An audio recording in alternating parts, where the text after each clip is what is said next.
Assalamualaikum warahmatullahi wabarakatuh. Di sini saya ingin menjelaskan tentang hukum perusahaan.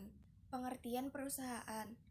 Yang pertama, menurut pasal 2 Undang-Undang Nomor 8 Tahun 1997 tentang dokumen perusahaan, perusahaan adalah sebagian bentuk usaha yang melakukan kegiatan secara tetap dan memperoleh dengan tujuan memperoleh keuntungan dan atau laba yang diselenggarakan oleh orang perseorangan maupun badan usaha yang berbentuk badan hukum atau bukan badan wilayah rakyat Indonesia.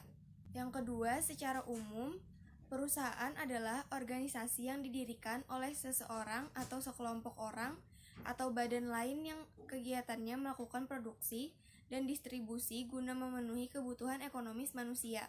Unsur-unsur perusahaan. Yang pertama ada badan usaha, yang kedua kegiatannya yang berhubungan dengan perekonomian, yang ketiga berkesinambungan, yang keempat bersifat tetap, yang kelima transparan, yang keenam profit. Aturan dan sumber hukum perusahaan. Dalam perundang-undangan menyatakan bahwa semua perjanjian baik bernama maupun tidak bernama tunduk pada ketentuan yang termuat dalam bab ini atau bab yang lalu. Kontrak perusahaan. Kontrak perusahaan adalah sumber utama dan kewajiban serta tanggung jawab pihak-pihak jika terjadi suatu selisih paham mengenai pemenuhan hak dan kewajiban. Pihak-pihak juga sepakat untuk menyelesaikan secara damai.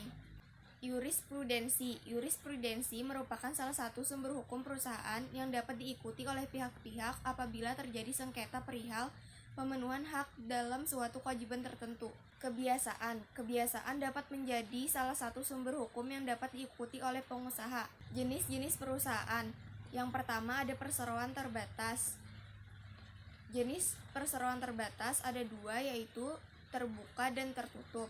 Yang kedua perusahaan perseroan, yaitu badan usaha milik negara yang dibentuk berdasarkan Undang-Undang Nomor 9 Tahun 1969 tertanggal 1 Agustus 1969 tentang bentuk-bentuk usaha negara. Yang ketiga perusahaan umum, yaitu badan usaha milik negara yang dibentuk berdasarkan Undang-Undang Nomor 9 Tahun 1969 yang seluruh modalnya dimiliki oleh negara berupa kekayaan negara yang dipisahkan dan tidak terbagi atas saham. Yang keempat perusahaan jawatan, yaitu badan usaha milik negara yang dibentuk berdasarkan Undang-Undang Nomor 9 Tahun 1969 yang seluruh modalnya dimiliki oleh pemerintah dan merupakan kekayaan negara yang dipisahkan serta tidak terbagi atas saham. Yang kelima ada koperasi. Koperasi adalah badan usaha yang beranggotakan orang atau badan hukum koperasi yang melandaskan kegiatannya berdasarkan prinsip koperasi. Yang keenam ada yayasan. Yayasan adalah badan hukum yang terdiri atas kekayaan yang dipisahkan dan diperuntukkan untuk mencapai tujuan tertentu di bidang sosial. Yang ketujuh ada firma. Firma adalah gabungan dari beberapa usaha perseorangan. Yang kedelapan ada perserikatan komanditer, biasanya untuk mempertahankan kebaikan-kebaikan dari bentuk perseorangan yang memberikan kebebasan dan penguasaan penuh bagi pemiliknya atas keuntungan yang diperoleh oleh perusahaan. Masalah legal yang biasanya dihadapi perusahaan yaitu karyawan yang tidak puas, kasus diskriminasi atau pelecehan, hak cipta dan masalah paten, pelanggan yang tidak puas, dan masalah hukum lainnya.